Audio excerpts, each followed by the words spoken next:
नमस्कार साथियों, स्वागत है आप सभी का अंकित इंस्पायर्स इंडिया पर। मैं हूं अंकित अवस्थी। आप हैं मेरे साथ में एक ऐसी घटना पर जिसे तस्वीरों से भी अगर देखा जाए तो समझ में आ सकता है।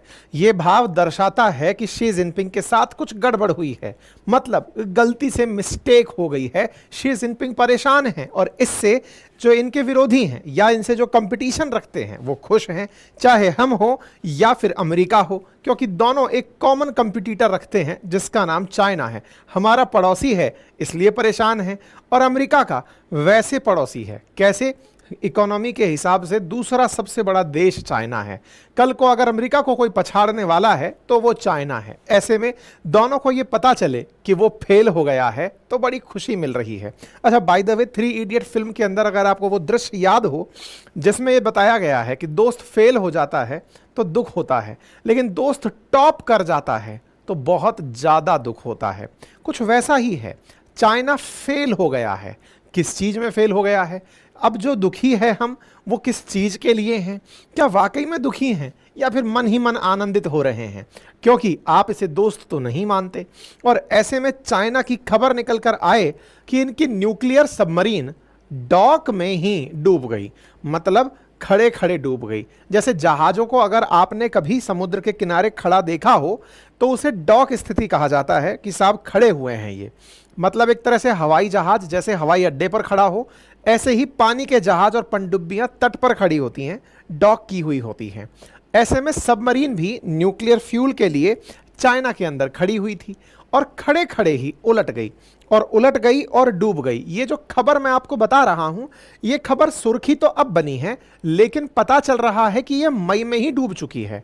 मतलब हेडलाइंस जो है ना कि चाइना ने अपनी डूबी हुई पनडुब्बी की खबर आने ही नहीं दी। ये खबर बाहर कहां से आई? तो वॉल स्ट्रीट जर्नल ने सबसे पहले इसको एक्सक्लूसिव तरीके से लिया, जो एक अमेरिकी अखबार है, और उसने कहा कि चाइना का न्यूएस्ट न्यूक्लियर सबमरीन जो है वो डूब चुका है और ये इसके जो मिलिट्री मॉडर्नाइजेशन कर रहा है, यानी कि जिस तरह से ये आधुनिकीकरण कर रहा है, उसके लिए एक गहरा सदमा है। ऐसा क्यों?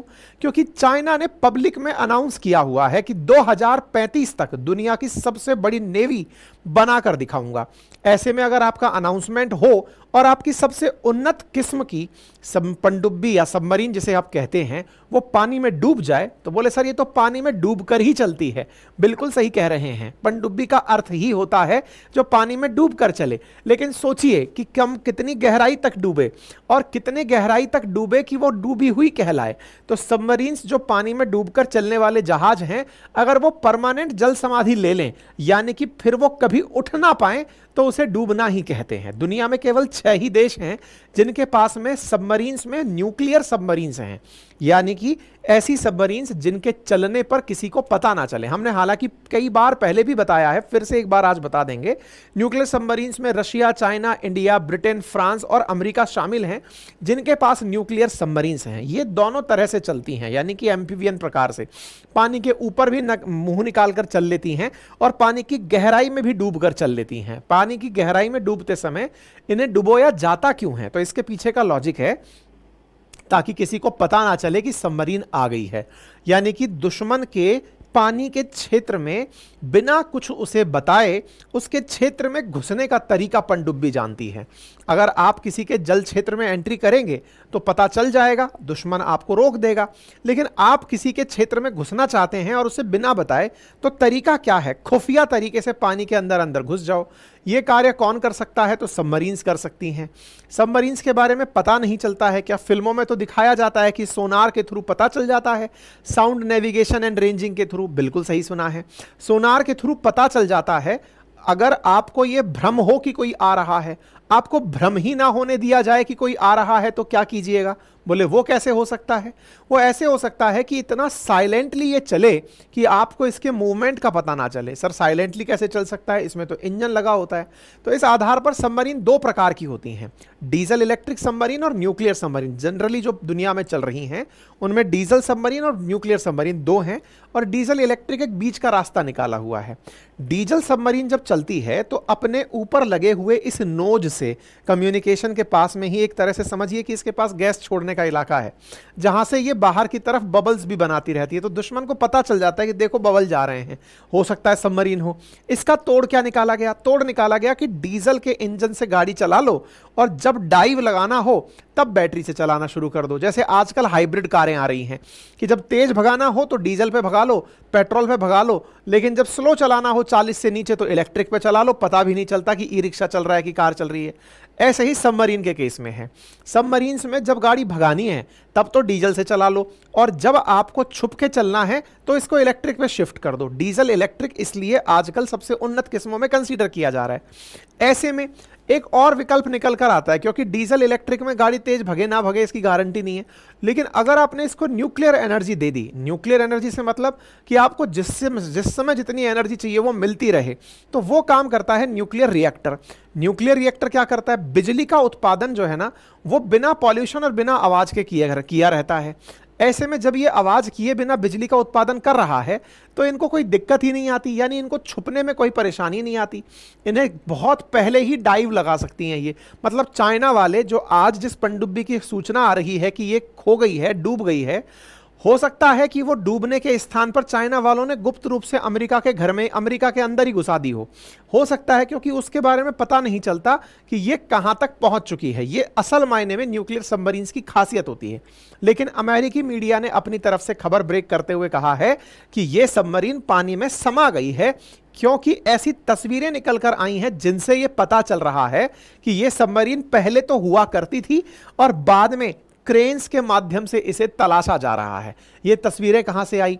देखो, अमेरिका ने पूरी दुनिया के ऊपर अपनी तरफ से कैमरे फिट कर रखे हैं और उन कैमरों को वो सैटेलाइट कहता है, जीपीएस के माध्यम से कवर करता है। दुनिया भर में ये लोग आपकी जासूसी कर रहे हैं। मतलब आप और हम अगर ये सोचकर खुश हैं कि हम कहां जा रहे हैं किसी को क्या पता, अमेरिका सब देख रहा है और उसे सब पता है आप कहां गए, कब गए। अगर आप संदिग्ध हैं तो उसको आपका ये तक पता है कि आपने आखिरी बार फोन किसको किया था। एवरीथिंग वो अच्छे से जानता है। अब इस तरह की जो स्थितियां हैं, इस तरह की स्थितियां अगर सबमरीन के केस में हुई हैं तो जो चाइना ने नहीं बताई वो अमेरिका को पता कैसे चली? तो हुआ कुछ यूं था, चाइना के अंदर एक जगह है वुहान, जहां से आपको कोरोना वायरस मिला था। तो वुहान की विशेषताएं तो अमेरिका को हमेशा पता रहेंगी, क्योंकि बार बार उसका डर सताएगा कि कहीं ये कुछ और ना बना लें। वुहान में इन्होंने अपनी जासूसी लगाई हुई है प्रॉपर तरीके से कि बेटा तुम अगर कुछ गड़बड़ करते दिख गए तो दुनिया को बता देंगे कि कोविड-19 चाइना से ही आया था। अच्छा, ऐसे में इस वुहान के अंदर ही एक जगह है और उसका नाम है वोचांग शिपयार्ड। शिपयार्ड यानी कि जहां जहाज का निर्माण होता है, मरम्मत होती है, जहां से जहाज के अंदर पूरा साल समाल तेल वगैरह भर के उसको उतार दिया जाता है। उस वुहान के अंदर स्थित वुचांग शिपयार्ड में यह जहाज खड़ा था, यह सबमरीन खड़ी हुई थी। सबमरीन खड़ी थी तो इसमें लोगों का कहना है कि यह न्यूक्लियर फ्यूल डलवा रही थी। भाई न्यूक्लियर फ्यूल तो चाहिए ही ना, तो न्यूक्लियर फ्यूल डलवा रही थी। इसकी तस्वीर 16 मई को तो दिखी, लेकिन 16 मई के बाद में जून में यहां पर जो तस्वीरें दिखी, 16 मई को दिखना शुरू हुई थी, लेकिन बाद में जो तस्वीरें दिखना शुरू हुई वहां पर केवल क्रेन खड़ी हुई हैं और वो क्रेन से एक्शन चल रहा है कि इसे कैसे निकाला जाए, क्योंकि ये जमींदोज हो गई है, पानी के अंदर गिर गई है।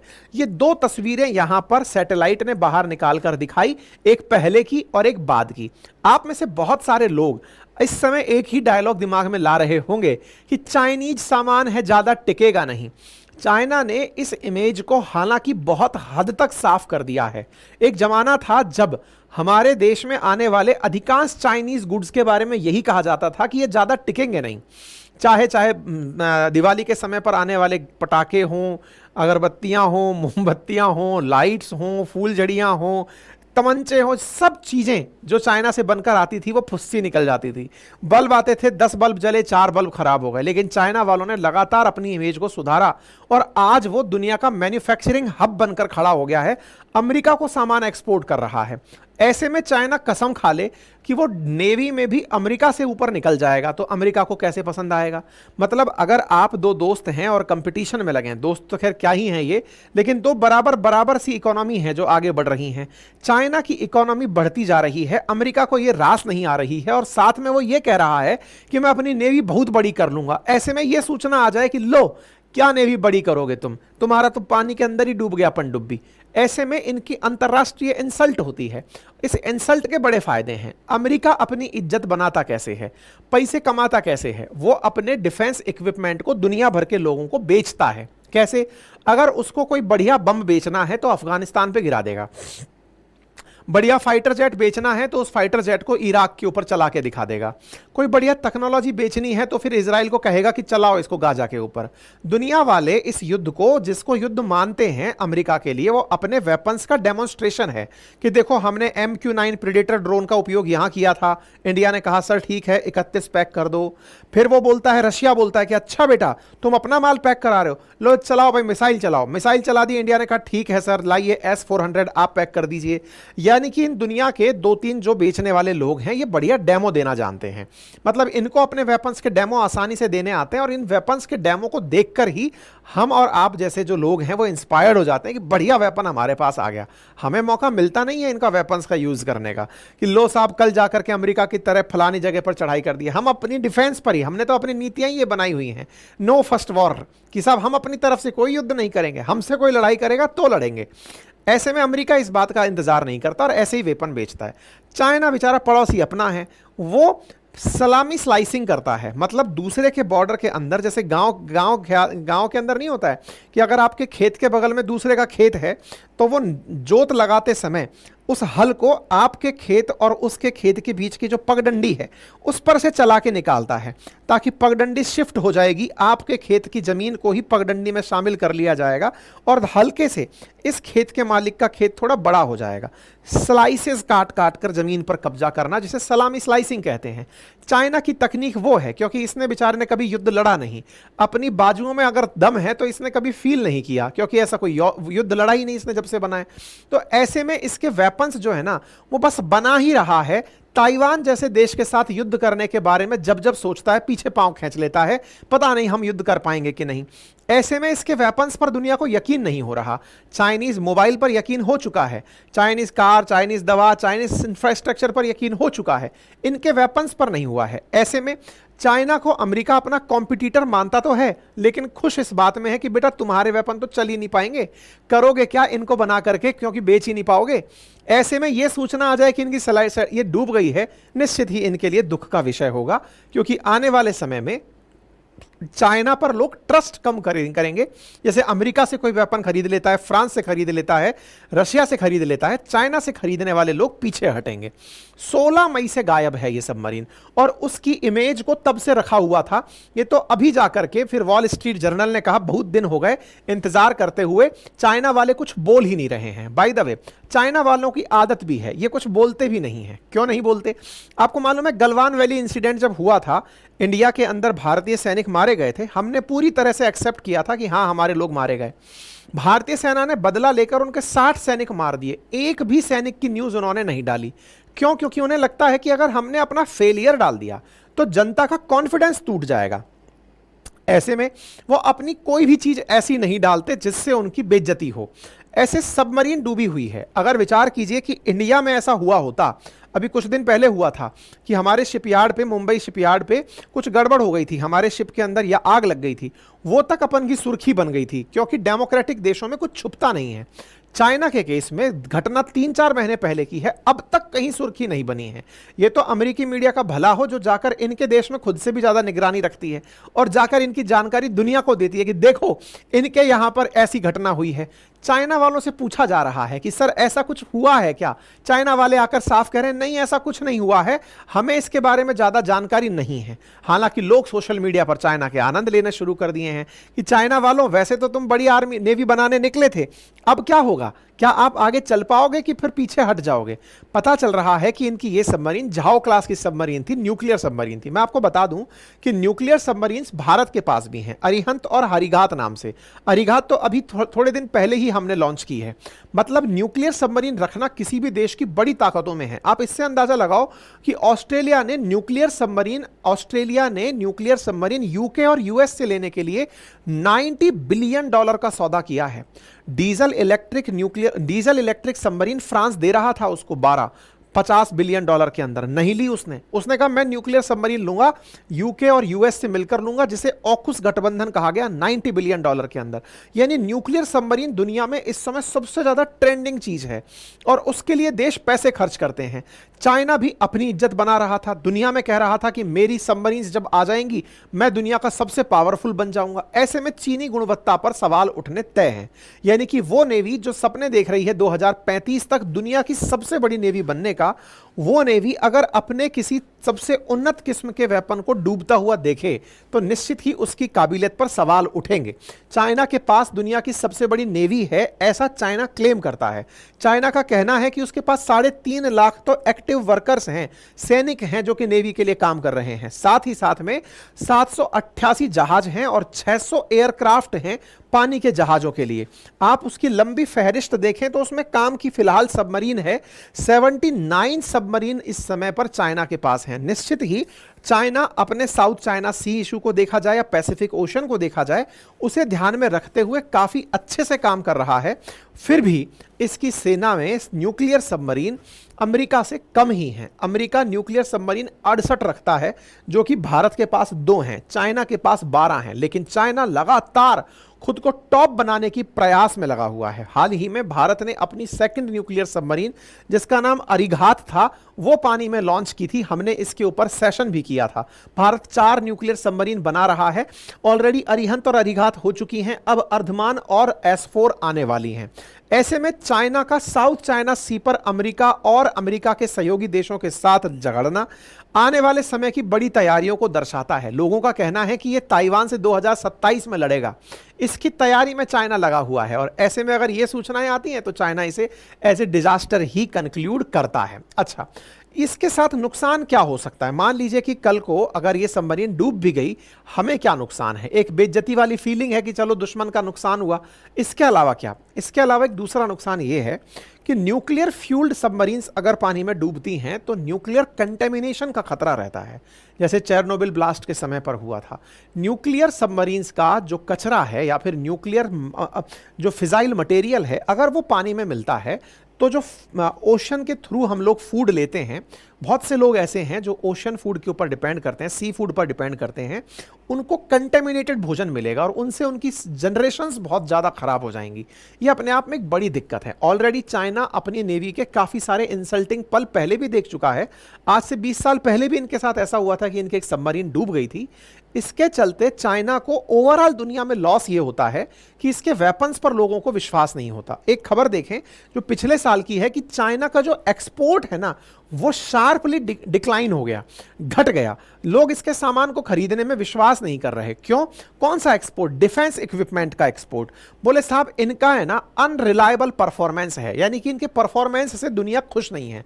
जैसे आप इसी साल की खबर देखें, बांग्लादेश की मिलिट्री खुद अनहैप्पी है चाइना से मिले हुए वेपन्स के चलते। ऐसे बहुत से उदाहरण हैं जहां चाइना वालों ने सामान एक्सपोर्ट किया था वेपन्स के अंदर, लेकिन वो वहां पर सक्सेसफुल नहीं हुए बिकॉज वो मेड इन चाइना थे। मैं फिर से याद दिला दूं, मेड इन चाइना एक समय पर बहुत बड़ी गाली हुआ करता था कि चाइनीज सामान है, ज्यादा टिकेगा नहीं। लेकिन चाइना वालों ने इसे अपनी ईगो से लगाया, अपने काम की काबिलियत से जोड़ा और आज जिस कंप्यूटर पर मैं आपसे चर्चा कर रहा हूं, संभवतया उसका अंदर का मामला चाइना में ही बना होगा। जिस कैमरे से मैं आपको दिख रहा हूं, संभवतया वो भी चाइना के अंदर ही बनकर आया होगा। आप भी जहां से मुझे सुन रहे हैं, लगभग आधा पोर्शन उस डिवाइस का, चाहे मोबाइल कैमरा टीवी है, वो चाइना में ही बनकर आया।